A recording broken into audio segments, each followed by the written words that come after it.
Hi guys, welcome to my personal channel. This is just a quick little update on what's going on with my company. Because this is my company vlog, I can talk about my company and you can kind of get in the loop with what's going on. It's nighttime, you might not even be able to see me. This is my first time using this GoPro camera, which an awesome customer got for me as a present because they are awesome and it's just unbelievable. And so it's October now. October 2015, and we have another 3 months before the end of the year.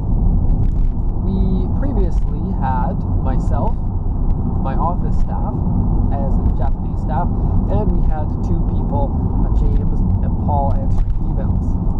James has decided that his life is too busy to do the emails, and he was doing about 20 hours per month of just new inquiry emails. He is a personal friend of mine and has been amazing at answering the email.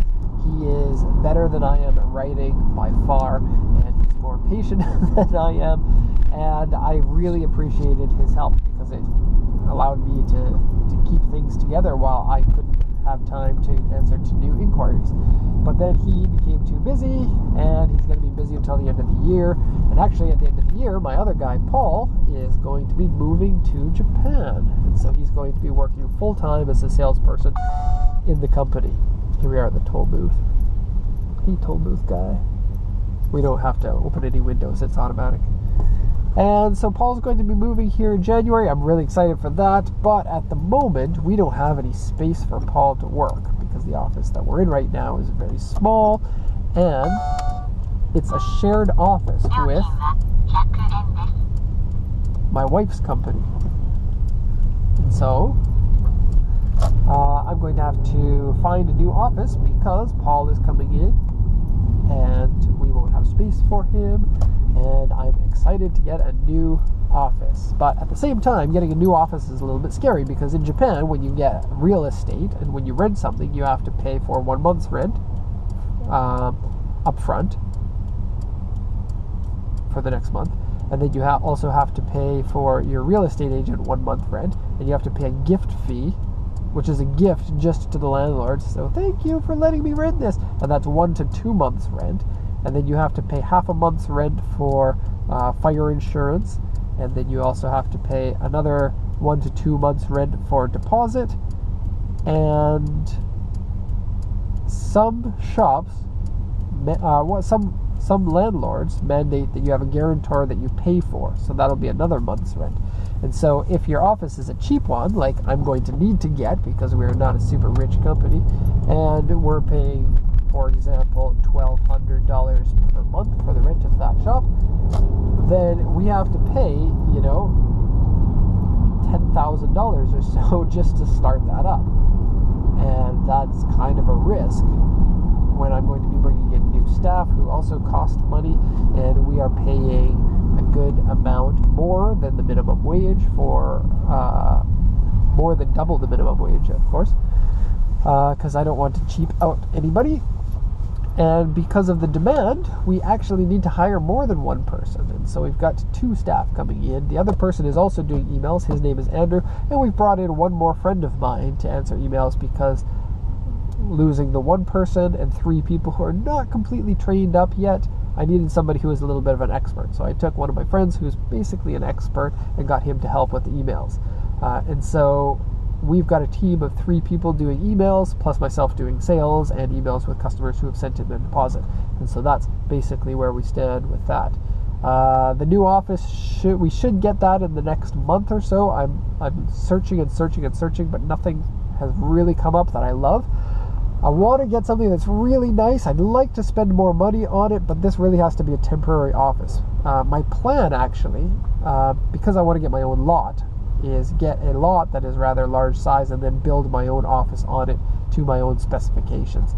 And I think that would create a really nice place to work. I want my employees to feel like they work at a nice place, not like a dingy office that's always dirty, that's uninspiring.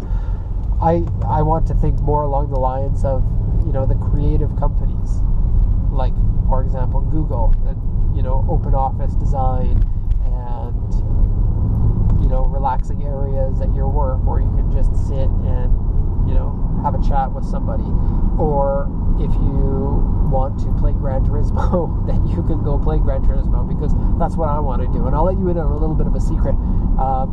I don't have any video games because my wife absolutely hates video games and really doesn't want them in the house for my children's sake. I'm on the fence whether I agree with that or disagree with that, but it means I can't have any video games at home, which for the most part is okay, because saying I can't have any video games is a little bit strange. It would be uncomfortable in my house if I demanded that I allow video games into the house. And I don't love video games because I don't have any time to play them. The only exception is driving video games, which I would love to play more of, especially with the steering wheel and my own little seat. So once I've got the money, you can bet that I'm going to get one of those for my office, because then I don't have to create conflict in my house. And so unfortunately, all of that coolness only comes if the company is making enough money. We're making a lot of sales. We're growing really well. I'm excited for the future, but as a company, you just can't be an idiot and spend money on things that aren't going to help your company at the moment. At least not when you're a smaller company like we are. And so I'm trying not to be idiotic. And as much as I try, sometimes it slips through and it happens. But I guess that's beside the point. We're going to have to get an office that is a little bit on the dingy and uninspiring side, but we're going to work very hard to try to move out of there as soon as possible so we can custom build our own shop that has the vehicle lot and the shop in the same area. And looking at prices, it looks like a place about the size that we want might be $6,000 to $10,000 per month. And remember what I said about real estate agents. You know, you have to pay like 8 or 10 times the rent just to get the first month. And so if we're going to be looking for something that's $8,000 per month, that's going to be a lot of money. So we will need to save up for that for quite some time. And so that's what's going on for the next couple of months or so. And I'm really excited about it. I'm a little bit nervous though, because this will be the first time that I'm not the only salesperson in my company and not the only face for my company, and so that does make me nervous. But at the same time, I don't really have a choice. And so my job now is transferring from be as good of a salesperson as you can to be as good of a trainer to make the best salespeople that you can. And that's something I don't have experience with, and so it's something that, you know, I've studied a lot. I went to business school. I know the ins and outs of that. I listened to podcasts about business development and training and leadership and all of that, but I don't have very much experience. And, you know, just reading a book doesn't teach you how to be a good leader. And so I am a little bit nervous about that. And so I guess that's going to be it. If you have any comments about this, about being a leader, maybe advice for me, maybe, you know, Derek, that's cool that you're growing, or Derek, I wish your company were small forever. Impossible, but, you know, some people want that. Then let me know in the comment section. We're going to end it up there, so thanks a lot for watching.